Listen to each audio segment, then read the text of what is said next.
Hi everyone, this is Lisa Grace welcoming you back to another episode of the Teach Middle East podcast. Today I am honored to have Dr. Steffen Sommer on the podcast with me. He is the Director General of Misk Schools over there in Saudi Arabia. He is a very experienced educational leader and a thought leader in the space, and so today we're going to pick his brains a little bit. First, we're going to try and get to know him a little better, and then we're going to try and see if we can glean from his wisdom today in education and learning what he thinks about the whole space, the sector. You are listening to the Teach Middle East podcast, connecting, developing, and empowering educators. Welcome, Dr. Sommer. Thank you very much, Grace. What a flattering introduction. Thank you so much. Thanks. No, it's well deserved. I am very much aware of the fact that we only have 30 minutes and I really want to get as much of your richness as I can. So I'm going to jump in and just ask you, where did it all begin, your career? Well, I started my career in the early 90s, actually, after university, to begin with in business. I started my career at Peugeot in France. I very quickly was promoted to the position of logistics manager for the Eastern European market. So I spent a few years there. I was quite successful there. But my wife couldn't really settle in France. So she said, well, why don't we go into teaching? And I did. I didn't even have a teaching qualification at the time. So I applied for one job at rugby school. And because I knew it from history, and so I applied and I got the job as a language teacher. And in my first year, I did a PGCE, so that's how it started. So I was a housemaster at rugby, stayed there for 10 years, the longest time really I stayed anywhere since I've been in education, and it all started from there. Then I became a deputy head at Sutton Valence School, large boarding school outside London. Then my first headship was at the British School in the Netherlands in Holland and The Hague. My second headship as the headmaster of the British School of Paris. And from there, I went to lead Collège Champité in Switzerland, one of the largest boarding schools in Switzerland, bilingual, French and English, because there we ran a UK and British program leading to A-level and a Swiss maturité program. That was done in French. And from there, I moved to Doha College. And now I'm here at Misk Schools in Saudi Arabia, the first and only school, which is a national school. Quite a special one, but it's a national school, really, which was founded by the Crown Prince of Saudi Arabia. And we only, bar 5 students, we only have Saudis here. And that's although we run an international program, it's a very different way of doing things. But I'm really enjoying it very much. Brilliant. We're going to talk a lot about some of the things you're doing at Misk Schools a little bit later, but I want to go a little bit back. You spoke of being in France, being in Switzerland, and then I remember reading somewhere that you speak up to 6 languages. Am I right? Yeah. Well, I speak more than 6 languages, but I speak 6 languages very fluently. Yes. So it's fantastic. Yeah. I was born and raised in Russia, so that's one of my languages. My dad is German, that's another language. My mother's Czech, that's another language. And I picked up a few on the way as well, because I lived in all those countries. We learned French when I was in Russia, and I spent a lot of time in France when I worked for Peugeot. But then, of course, as I've just said, later on became the headmaster of the British School. I spent a fair number of years there. And then my role in Switzerland was also in the French-speaking part, in Romandie, in the French-speaking part of Switzerland. So that was more French, but I also speak Spanish, I speak Italian. So I do speak a fair number of languages. But I also speak Chinese because that's my main degree. But I also speak Arabic. My understanding is very good, speaking not so good, but good enough to make sure that I can do all the things I need to do. Yeah. Yeah. Brilliant. I love languages. I studied quite a few myself, and I'm actually quite worried now with young people's resistance to learning modern foreign languages. Just out of curiosity, why do you think that is? Well, I don't think we have more resistance nowadays than we had in any other year. The language learning landscape has changed completely. Now, if we just not look at the UK, but if we just look at, for instance, in Europe, language learning has a different status because Europe is a united space, and there are many, many more young people who speak many, many more of all European languages or of different European languages than ever before. And that's to do with experience. That's because they are exposed to all of that all the time. They're traveling without borders and all that. Now, in Britain, of course, that's always been a bit different. Language learning in Britain was never a big thing because English is the lingua franca of the world, and I suppose the motivation wasn't really there. Although I have to say, as a linguist myself, some of the finest linguists I've ever met in the world tended to be British. While there are not very many around, those who are around tend to be very, very good indeed. And the courses that are available at university are also very, very good by all international standards, but it's not such a big thing in the UK, which is understandable, it being the lingua franca. Also, language learning is done differently nowadays.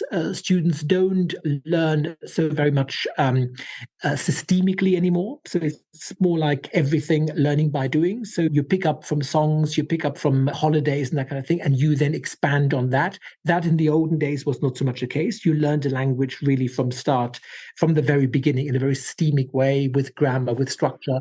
And that is now not the case anymore. Young people know the power of AI, that actually I can type something. No, actually, I can say something to my phone and it will say it back to somebody else in whatever language I choose.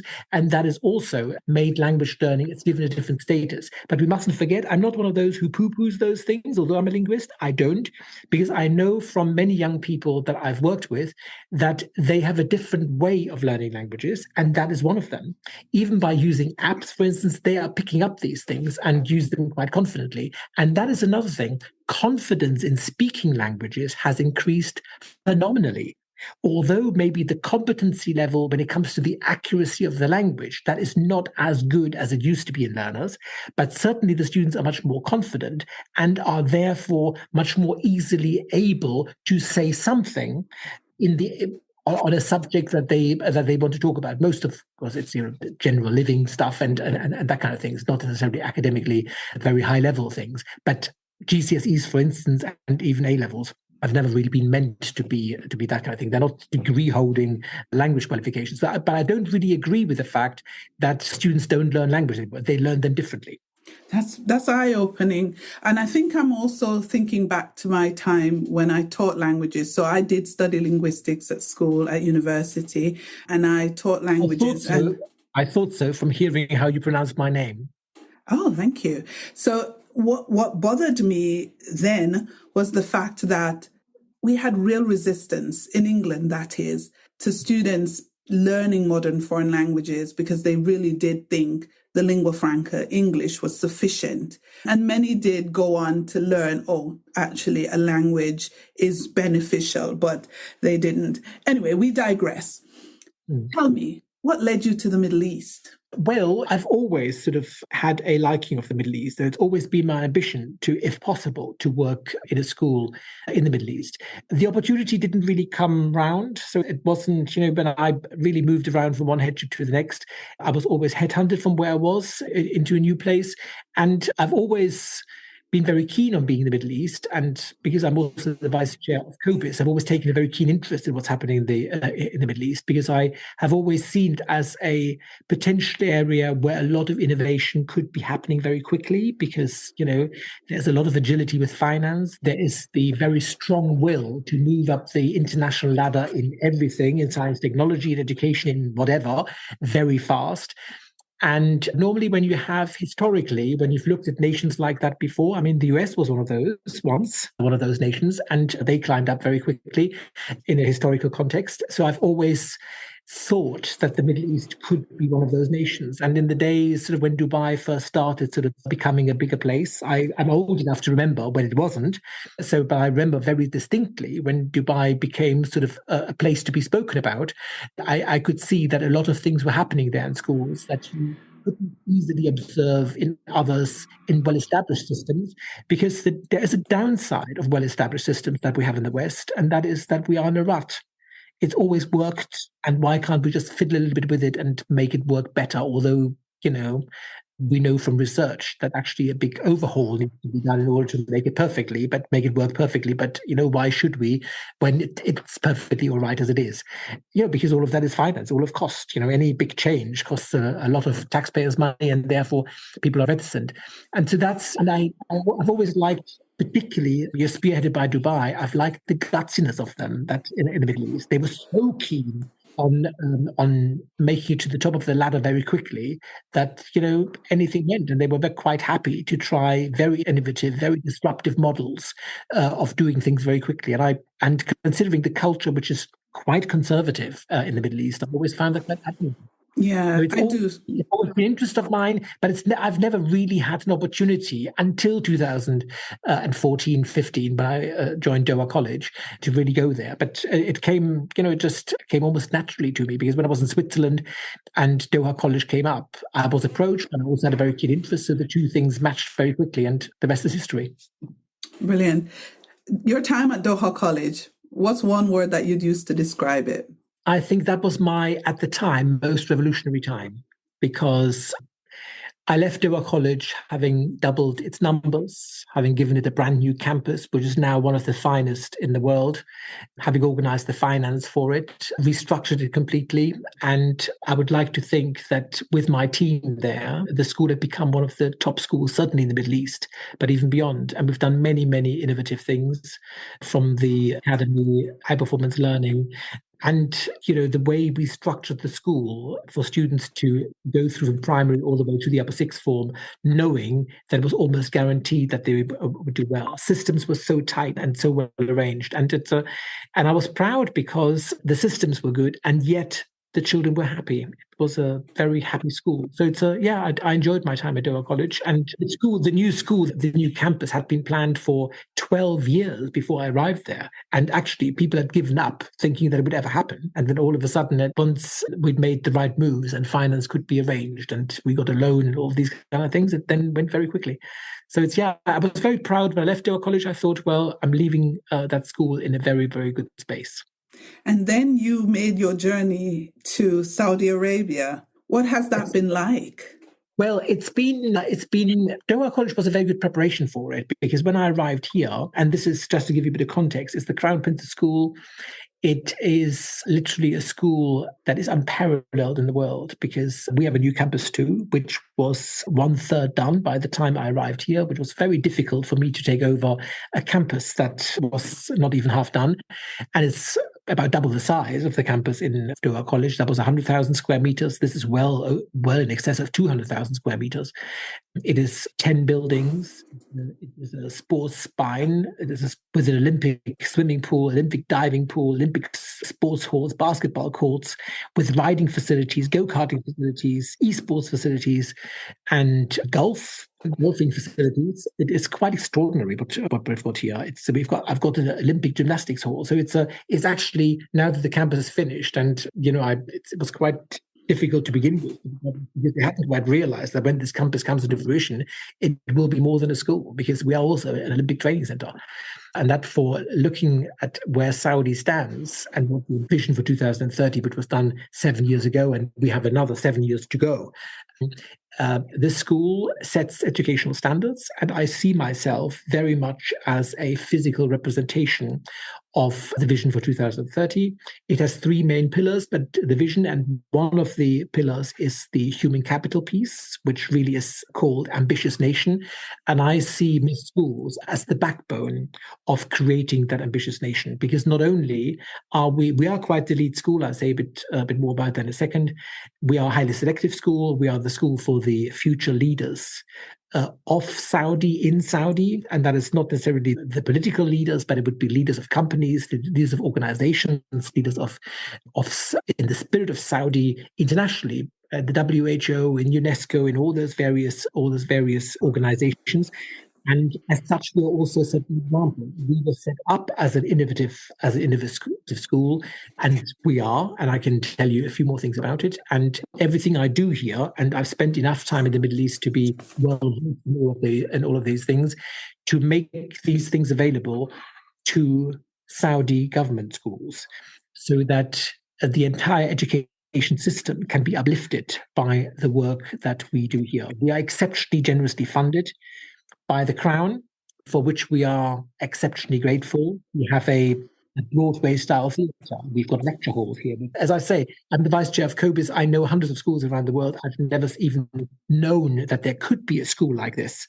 It is more like a university campus. But it is a beacon school in many ways, but we're also a statement, don't forget. And by being a statement, and I've had many, many visitors since we opened last summer. I opened the school on the 20th of August, and we've had many visitors since, from members of government, leaders of governments, to educationalists, leaders of organizations who were just stunned by what this is. And I always said to them, this is also a statement. It is a political statement, by that in the vision for 2030, we don't just say how important it is that we do the utmost for the education of our young people. And Saudi has a very young population. 60% of the population are under the age of 30. It is an any nation in Europe would bite your right arm off that. So therefore, the potential is huge. But Saudi are saying, look, we are putting our money where our mouth is. That's what we've been saying, and that's what we're doing.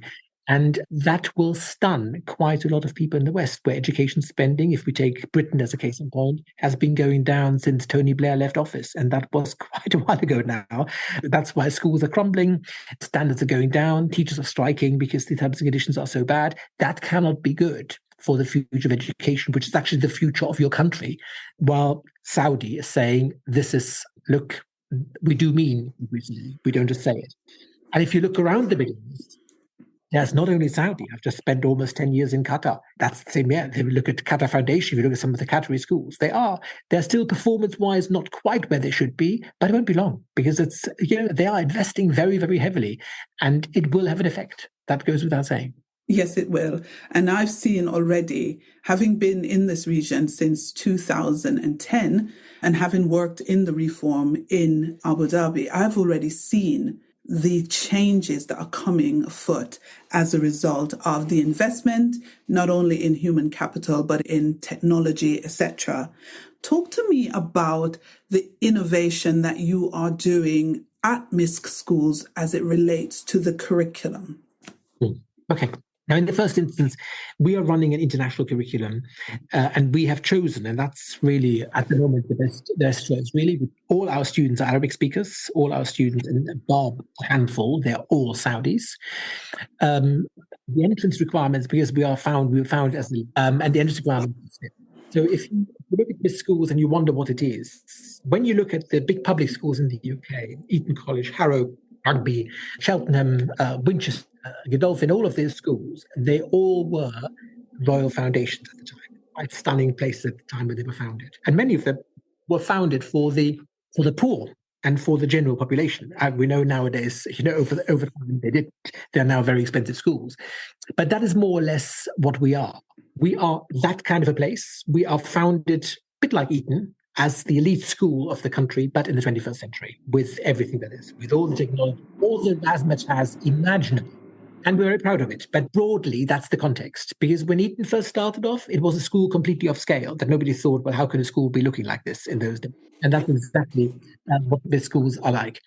And there's, of course, as it did, British education, let's face it, is famous, highly in demand internationally, because of what these famous schools have done over the centuries, and with it, the universities that they send their children to, i.e. the Oxfords, Cambridge, and the Russell Group universities, and so forth. But that is more or less what is now being created here in this country, it being in the 21st century, where, there is plenty of money around, which, of course, is generated through the oil. But, of course, in those days, when it was Britain, it shouldn't be a surprise that boarding schools and the big public schools sort of popped up like mushrooms at the time of the empire, when people were dispersed all over and boarding schools were needed. So that's how it all happened. So this is now the same here now. So we are quite elite school, but we were found under the proviso that we should be a beacon for what's happening in the country. So I've always, from the minute I came here, seen that if we're doing it correctly, we could have an immense impact on what's happening in education in Saudi in the next few years.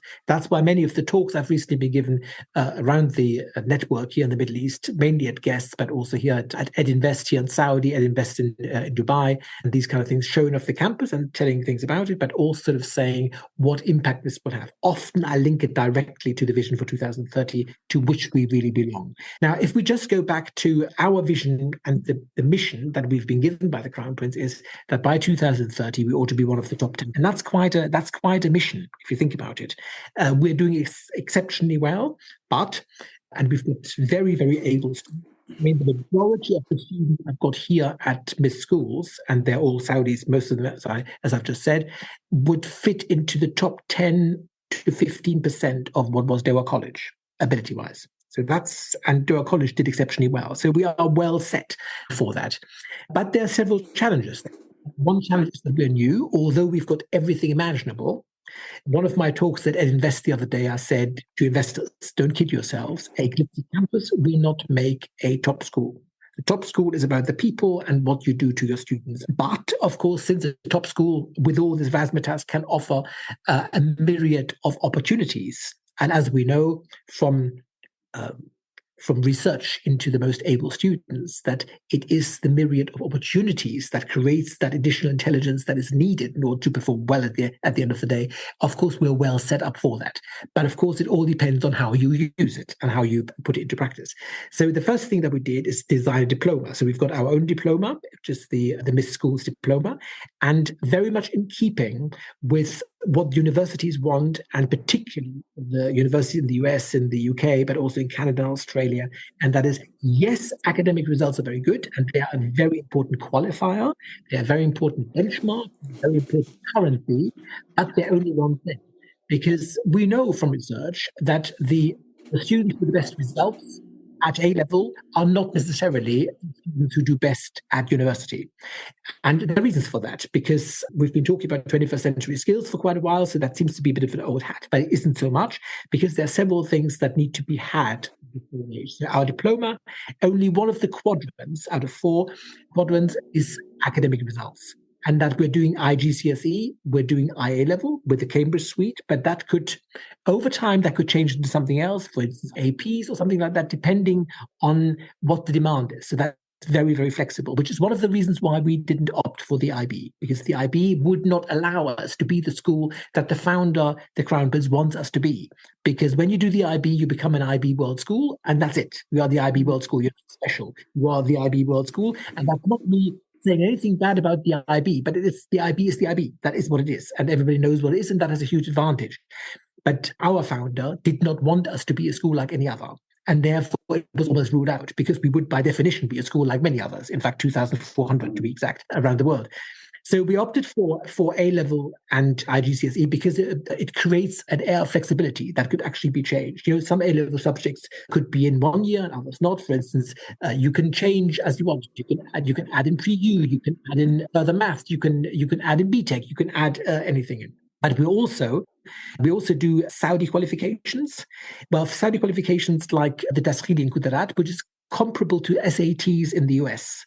So because they are Saudis, while they're going through international program, it's important that they're at least qualified to enter Saudi universities, because we're here to uplift Saudi education. So I wouldn't mind them going to Saudi universities, because they will certainly give it a good push up. But there are procedures to follow. And Taskhili, for instance, which is like SATs, is just one of those basic requirements that every Saudi student needs to have in order to get into university here, whatever else you have. So we're doing that as well. The second quadrant is a leadership. And don't forget, the Crown Prince founded us to be the go-to school for leadership. And there's another piece of innovation there. And that piece of innovation is that we have deconstructed the Charter Institute of Management Leadership course and juxtaposed, identified, extracted from it the essential skills that it teaches, and then juxtapose those with activity that train, shape, and instill those skills. And those activities are being used in the teaching of every single subject. So we've woven that into the curriculum in such a way, you learn maths, you learn English, you learn Arabic, Islamic studies, you learn all of that using, amongst other things, those activities. And that will indirectly, without necessarily the students in kindergarten knowing that they are learning leadership behaviors, it does. And the reason why we came up with that is because we defined leadership. Leadership is not only a skill, leadership is also an academic discipline, which has an evolution. Because top leaders in the 60s had to have different skills from top leaders in the third decade. We know that they had different skills. Leaders used to be much more autocratic in the last century, while they're much more diplomatic and much more inclusive and cooperative in the 21st century. And that is the way it is. So it is an academic discipline which evolves, and therefore there needs to be understanding that what we learn now about leadership will have to be overhauled in a few years' time, because in 20 years' time, there will again be other demands on leaders from what they're now, because that's academic discipline. But most importantly, thirdly, leadership is a behavior type. And that is the crux, which is why we have woven those leadership activities into the entire curriculum in all academic subjects, because behaviors, as we know from literature, can't just be learned. They have to be practiced on a regular basis. It is almost like when you move into a new house, and the first night you wake up in the morning because you need to go to the toilet, you stumble over a chair, you run into a door, because unless you put on light, you don't know. But once you've done that about 15 or 20 times, you could even find your keys without even looking where you're going, because you know exactly where you can find your way around. And that's how behaviors work. And that's why we're teaching it within the curriculum from very early on without the students necessarily realizing. But of course, we're also doing leadership outreach courses. There are boot camps. There's Duke of Edinburgh now. There's outbound, outdoor pursuit, and also all kinds of activities. We have a head boys, head girls, and all that kind of thing. So there's our leadership opportunities as well to practice it. The third quadrant of the diploma is the national identity, and that is really national history as well. Because don't forget, we want to create leaders that are steeped into the history, into Saudism, that they are Saudi leaders, not as any odd leaders. And that really means that they need to be well-versed in Arabic, and not only Arabic as a language, but Arabic as a literature and as a background, because I see Saudi, and that's hailed by many, not only as a defender of the faith, but also as a defender of the language, particularly on the Arabian Peninsula. Dubai certainly isn't, and Abu Dhabi isn't, because there's so many foreigners there, which is understandable given their context, that actually the Arabists there are really quite fearful, because Arabic, even for the Emiratis, is at risk, because even they can't speak it properly anymore, because they're so much better versed in English, because they're surrounded by it all the time. Now, that, of course, is not happening here, because we've got 60 million Saudis and they all speak Arabic. And so we want the nation, we want Saudi also to be seen as a defender of the language. And therefore, it is very important that anybody who comes from Misk Schools as a top leader is well-versed in everything that defines Saudi, and that is Arabic. And the fourth quadrant is an internship. And the internship is not a work experience. It actually is a qualification that we do, where the students' entrepreneurship is one of the things in the Vision 2030 the Saudis need most.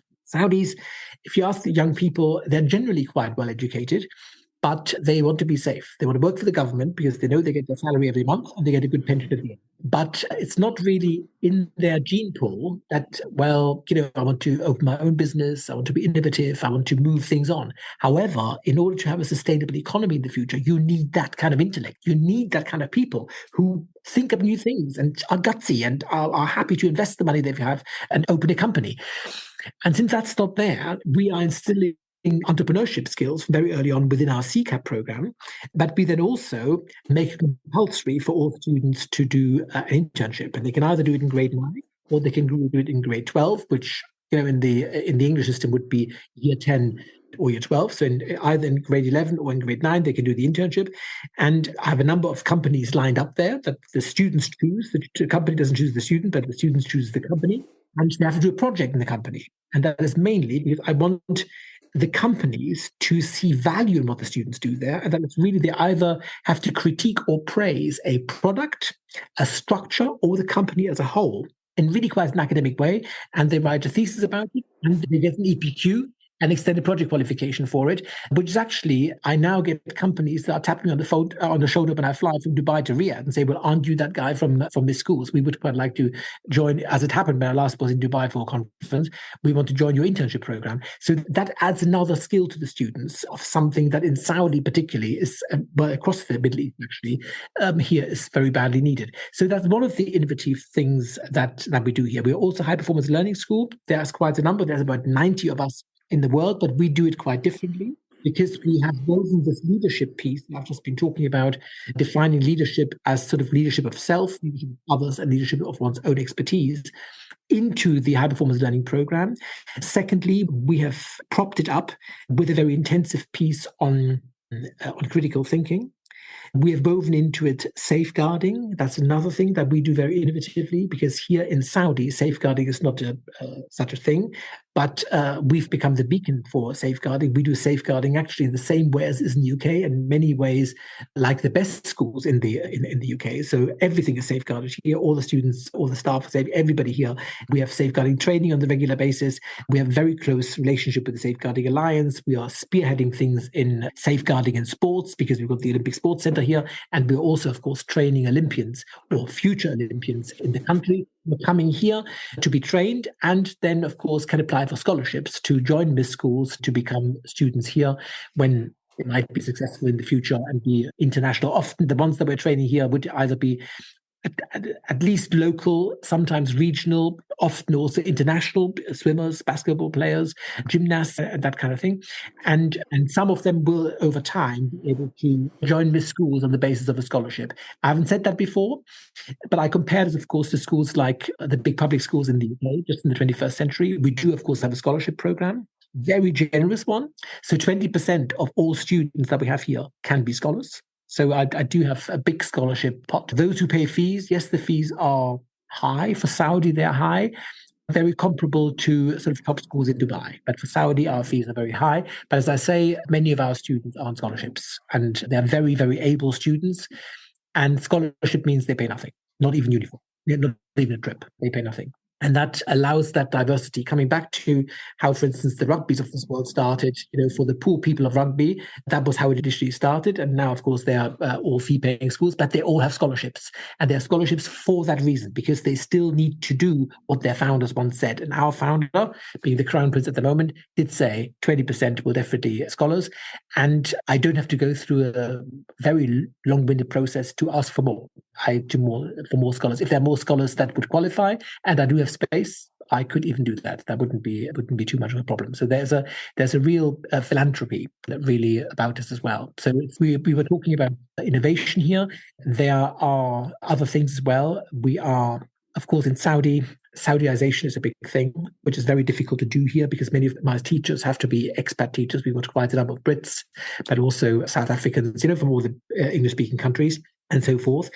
But I do take in up to 10 top students, Saudi students from Saudi universities, in addition to my headcount every year, in order to train them for 1 year in our very own teacher training academy, which we have here attached to the school. We use that academy to train our new teachers in high performance learning, in critical thinking, in IGCSE and A-level, yes, in that as well, in assessment.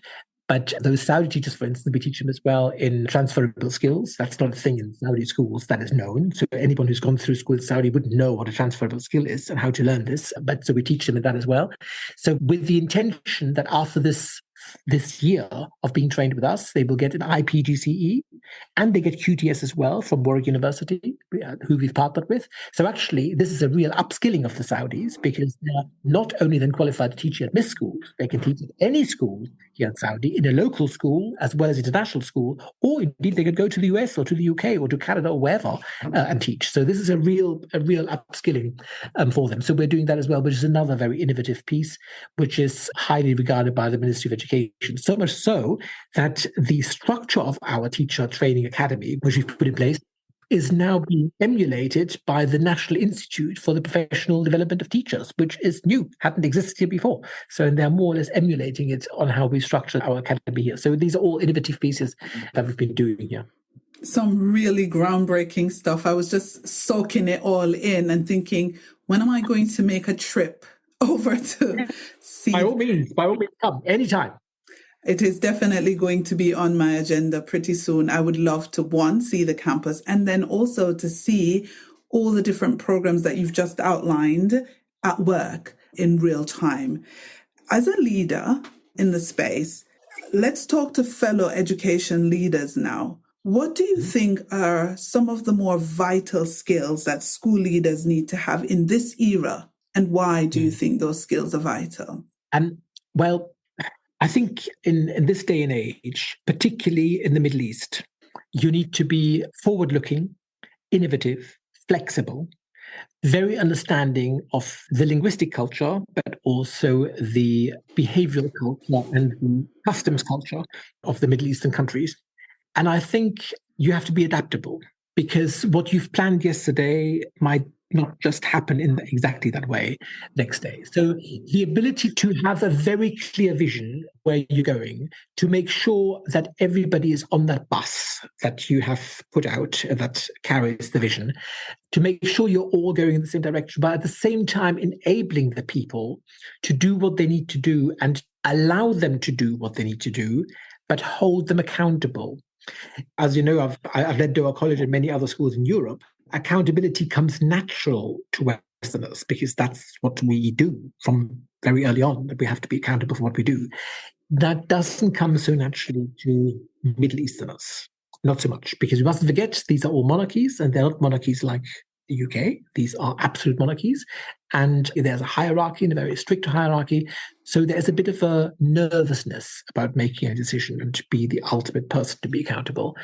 Anyone who wants to be a leader in the Middle East needs to be very, very clear on that. This sense of accountability needs to be there by the leader, because the leader would be expected to train the troops on how to do that, take responsibility and not shy away from being challenged.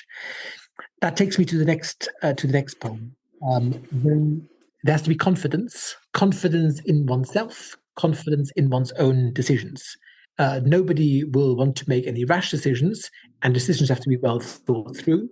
But when I say confidence in decision making, I'm saying that, yes, I wouldn't ever want to make a decision or want to stick to a decision because I've made it. I would want to stick to a decision because it's still valid. Therefore, you need to have the confidence of potentially changing a decision, because the development here, Saudi is on a bullet train. A bullet train is going very fast, and it is going at phenomenal speed. So it is perfectly possible, and it doesn't mean you are a bad leader, that you make a decision today, tomorrow might actually be wrong. Because if you're going that way, you could crash the whole thing. So you'd have to be confident enough to just say, well, actually, let's just change tack here. And that will always be understood, because people are moving quite fast here. And I've discovered that schools stagnate because people don't make decisions because they're fearful that the decision might be wrong tomorrow, which actually happens more and more often. But if you don't make a decision, you are resigning to the fact that you will, of course, stagnate, because if you will just turn around in circles. But I've mentioned patience already, and patience is quite important because the countries here in the Middle East run at a different pace, and yet the expectation is to be very fast. And, I don't know if many of the people listening to the podcast will speak Arabic. It's almost the structure of the language is like that, because the tenses of Arabic are very differently structured from any other language that I know. And therefore, there's a bit of a living in the past. There's always a reference to the past, which goes back to the religion, goes back to Muhammad and all that, which is great. But as a Westerners, you have to live with that and understand that actually that different concept of time and how long things will take has to be understood and taken on board and accepted, because we're not going to change it. But at the same time, there's always this pressure that things need to be done quickly. So therefore, me, it is a very natural that everything needs to be done by yesterday. It just is. It is that kind of thing. It comes from this notion that really we don't really accept anything as real until it has happened. So what we're doing now is not really there. It's only there once it's been had. And that is a time delay that in the West we don't have. But here, that is part of living. So therefore, it's always natural if we then put pressure on people. So, oh yeah, can you do that quickly? This is urgent. Most of the things I do on a daily basis are urgent. They all come in rules of urgency. It's nothing ever is given to me that I've got time for. I can think about for a longer period of time. So that's a skill that we need to have. It's sort of a bit of I mentioned thinking on your feet, but you do need to be quite speedy in sort of assimilating information and making sense of it in the context of what's happening. It is the most exhilarating place, I think, both Qatar and particularly Saudi, to be working in, because the sheer amount of change that you experience and can influence here as a head is unfathomable in the West if you look at the timescale. The metro in Qatar was built from the first spade into the ground until it was built, took a year and a half. Can you imagine? 35 train stations underground to be built in a year and a half in London. I mean, this would take a decade at least to do that. So it's think once decisions are made, they're made, and we get on with it and do it quickly, and which is admirable. But it comes with other problems that you just need, and all the things that I've just described that you need to have here in the Middle East come with that speed and that ambition, that really, really very admirable ambition. But countries have not, when they started out with their visions, have not come from a space where you are in England or where you are in Germany or where you are in Spain. They're quite a way back. So therefore, the catch up had to be very fast, and they've done it. They've done it well. One can criticize a lot of things, but we can do the same in the West. Everything that we can look at, we can criticize. Oh, that could have done this way. Yes, it's true, and I'm sure mistakes have been made. But if you just look at the countries in the Gulf, it's quite formidable what's been achieved. I mean, when I arrived in Qatar in 2015, most of it just looked yellow. It was just, and by the time the work was there, it looked like Switzerland. It was unbelievable. So things can be turned around very quickly. And that's another thing that, as a Westerner, I find is really quite exhilarating. I never knew, in fact, I never thought it was possible for so much to be achieved in such a short set of time. Yeah, brilliant. We are coming to the end of the podcast, Dr. Sommer, but I've got to ask you about you, because leading such a project like you are with Misk Schools and all the other very important positions that you've held, I want to talk about you for a second. How do you ensure your own well-being? How do you take care of you? Yeah, all school leaders really need to do that. For me, well-being is about balancing what you have to do and what you like to do. And I'm not saying that's common in most people. I get an enormous amount of buzz out of the job I do. So in all those years while I've been in education, I've never really looked at my job as a job.